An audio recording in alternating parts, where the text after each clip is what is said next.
Au sommaire de cette édition, en Algérie, des dizaines de milliers de manifestants se sont rassemblés dans le centre d'Alger ce vendredi, malgré les mises en garde de l'armée.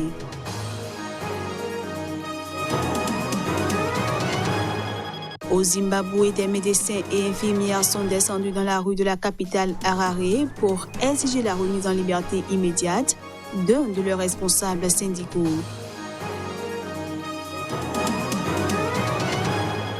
Et puis au Sénégal, quelques dizaines de jeunes se sont rassemblés ce vendredi sur l'esplanade principale de Thiès pour participer au mouvement mondial de grève contre le changement climatique.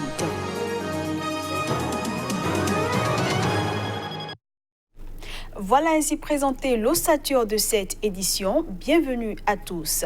Ce 21 septembre marque le 40e anniversaire de la chute du régime de Jean Bédel Bokassa, président de la République centrafricaine à partir de 1966. Il y a 40 ans en Centrafrique, le régime de Jean Bédel Bokassa arrivait à sa fin après une opération militaire française. Président de la République centrafricaine à partir de 1966, Jean Bédel Bokassa s'était autoproclamé empereur en 1977. Sa manière de diriger le pays, c'était un bon... Ce qu'il a fait, c'était bon. Donc, par rapport à sa politique, il faut que les Centrafricains cherchent à connaître ses histoires, ses pensées, ce qu'il a envie de faire pour le pays. Bokassa a été un bâtisseur, un nationaliste, un bâtisseur. Et ça, c'est une face de Bokassa. Et l'autre face est liée à la jalousie, n'est-ce pas, qu'il avait pour son pouvoir. Tous ceux qui s'interposaient à son pouvoir, eh bien, il ne leur faisait pas cadeau. Malgré son incarcération dans la sinistre prison de Ngaragba à Bangui, Tita Samba Solé, comme la grande majorité des Centrafricains, garde le souvenir ému d'un grand président, renversé en septembre 1979 par un coup d'État soutenu par l'opération Barracuda de l'armée française, Paris souhaitant se débarrasser de cet allié devenu encombrant. Le 21 septembre 1979, on nous a libérés. Qu'est-ce qui m'a le plus touché, c'est qu'un jour, on a ouvert la porte pour dire que les enfants, vous êtes libres. Et après, nous avons vu des journalistes qui sont venus tout autour de nous pour nous interviewer, mais un peu prudents parce qu'on ne savait pas si franchement Bokassa était destitué. On n'avait pas cette information. À 2 pas du monument des martyrs érigé à la mémoire de la cinquantaine d'étudiants assassinés par son régime, le 18 janvier 1979, l'université de Bangui témoigne encore de la vision du regretté empereur décédé en 1996 à Bangui.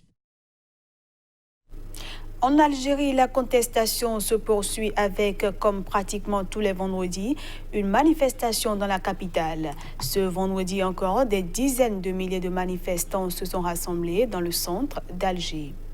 Malgré l'annonce d'une élection présidentielle en décembre prochain et malgré les mises en garde de l'armée, des dizaines de milliers de manifestants se sont rassemblés dans le centre d'Alger ce vendredi. Venus de Bab El Oued, de la place du 1er mai, des hauteurs d'Alger, ils étaient très nombreux à converger vers le centre-ville. Un nombre que l'on n'avait pas vu depuis plusieurs mois et une foule qui répétait qu'elle refusait d'aller aux élections dans ces conditions, des élections dont l'annonce a été faite dimanche dernier. Ce vendredi après-midi, si les forces de l'ordre étaient très nombreuses et qu'elles ont procédé à des interpellations dans la matinée, il n'y a pas eu d'autres problèmes alors que l'on craignait un durcissement sécuritaire. Mercredi dernier, le chef de l'état-major a annoncé qu'il interdit l'entrée dans la capitale aux Algériens des autres régions qui souhaiteraient y manifester et déclarer qu'il n'y a pas lieu de remettre en cause le scrutin ou de l'entraver. Depuis plusieurs semaines, Ahmed Gaïd Salah répétait que l'élection ne pouvait plus attendre. Le gouvernement répétait quelle était la volonté de tous les Algériens qui ne l'ont pas entendu de cette oreille. D'une manifestation à une autre en Égypte, des manifestations anti-Sisi ont eu lieu ce vendredi dans la capitale et dans d'autres villes du pays. Les manifestants ont été rapidement dispersés par endroits par la police qui a procédé à des arrestations.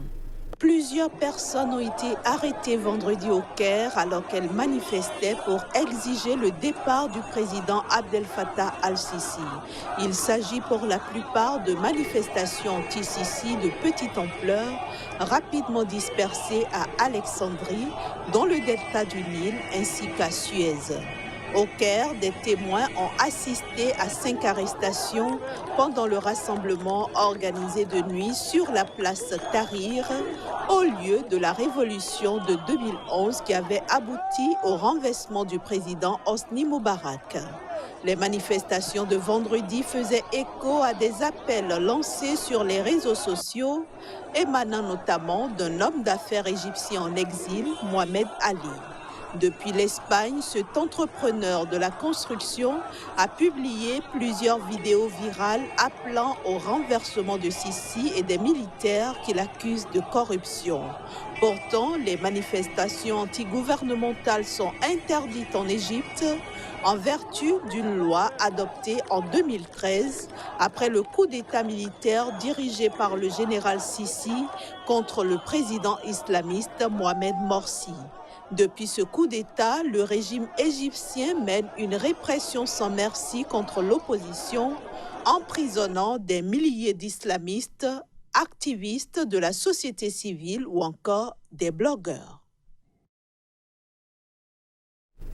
Des médecins et infirmières zimbabwéens sont descendus dans la rue de la capitale Harare pour exiger la remise en liberté immédiate d'un de leurs responsables syndicaux. Le président du syndicat des médecins hospitaliers, le docteur Peter Magombei, puisque c'est de lui qu'il s'agit, est porté disparu depuis une semaine et son organisation accuse l'État de l'avoir kidnappé pour son rôle dans une grève qui perturbe le secteur de la santé. Des réunions quotidiennes de veille sont organisées pour le retour du docteur Peter Magombei, des réunions quotidiennes de solidarité exhortant le gouvernement à retrouver et à ramener le docteur Peter Magombei sain et sauf.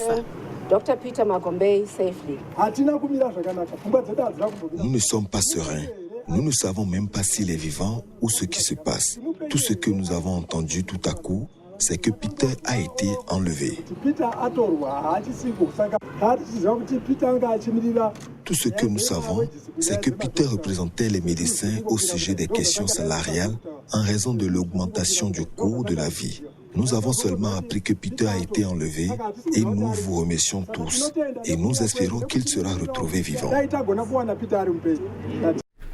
Remaniement ministériel au Niger, le président Mahamadou Issoufou a nommé ce vendredi Issoufou Katambe à la défense. Selon un communiqué lu à la radio d'État, le président du Niger, Mahamadou Issoufou, a nommé ce vendredi Issoufou Katambe ministre de la Défense en remplacement de Kala Moutari qui occupait ce poste depuis 2016. Membre du parti au pouvoir comme son prédécesseur, Issoufou Katambe était auparavant ministre d'hydraulique, un poste qui est désormais confié à Kala Moutari. En outre, Massoudou Assoumi laisse ministre des Finances et homme de confiance du chef de l'État. Limogé en février a été nommé ministre d'État à la présidence de la République, toujours selon le communiqué. Des élections générales sont prévues en 2020, dont une présidentielle à laquelle l'actuel président Mahamadou Issoufou a promis de ne pas se représenter au terme de son second et dernier mandat légal. Mohamed Bazoum, le ministre nigérien de l'Intérieur, a d'ores et déjà été investi candidat du Parti nigérien pour la démocratie et le socialisme. Âgé de 59 ans, il est un proche du président Mahamadou Issoufou et a été plusieurs fois député et ministre des Affaires étrangères. Allons cette fois-ci au Sénégal où quelques dizaines de jeunes se sont rassemblés ce vendredi sur l'esplanade principale de Thiès pour participer au mouvement mondial de grève contre le changement climatique. Ceci en réponse à l'appel lancé par Greta Thunberg, la jeune Suédoise militante pour l'environnement. C'est la deuxième fois que ce genre de mobilisation se tient dans le pays. Timide mobilisation ce vendredi sur l'esplanade principale de Thiès au Sénégal à l'occasion de la grève contre le changement climatique. Pour la deuxième fois de l'histoire, cette ville universitaire située à 1 heure de Dakar, la capitale, répond à l'appel de Greta Thunberg, mais peine à faire mouche. On a sensibilisé bon nombre de personnes, mais ils ne sont pas là, ils ne sont pas venus. Ils disent que c'est des trucs de fous, quoi. C'est des trucs de fous. Ils disent que nous sommes en train de perdre notre temps, alors que tel n'est pas le cas. La plupart des gens pensent que le réchauffement climatique n'est pas le problème des Africains. Ils disent que c'est le problème des Chinois, des Américains et des Français. Comme des milliers de jeunes à travers le monde, ces Sénégalais entendent surtout amener les dirigeants du monde à prendre au sérieux la question climatique. Et puis, hors du continent africain, les Philippines ont pris part ce samedi au Clean Up Day, jour de grand nettoyage avec près de 10 000 personnes ramassant les ordures sur la côte. Les précisions.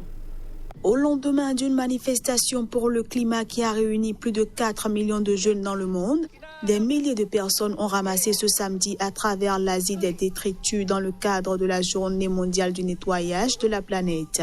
Cette opération à l'échelle mondiale de nettoyage des rues, des plages ou des bords de rivières polluées a débuté ce samedi matin aux îles Fidji, dans le Pacifique Sud.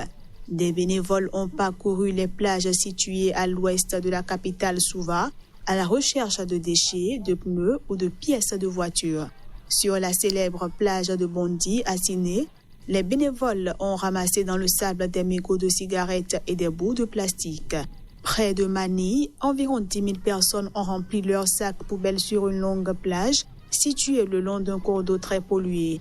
C'est à nous de lutter pour l'environnement, surtout ici à Manille, où il y a beaucoup d'ordures, a expliqué Maë Angela Arreglado, une étudiante de 20 ans qui participait au nettoyage près de l'immense bidonville de Basseko. La pollution plastique est un problème majeur en Afrique du Sud-Est, mais particulièrement aux Philippines, qui, avec la Chine, le Vietnam et l'Indonésie, figurent sur la liste des pays les plus touchés. Cette journée mondiale est organisée depuis 2008 par l'association Let's Do It Foundation.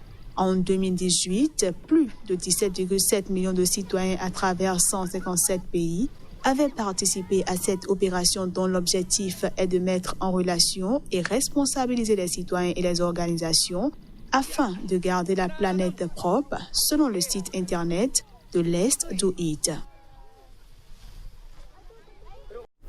Et voilà, mesdames, messieurs, c'est sur cette dernière information que nous mettons un terme à cette édition, que je vous remercie d'avoir suivi. Excellent week-end à toutes et à tous, en compagnie des programmes de Sika TV.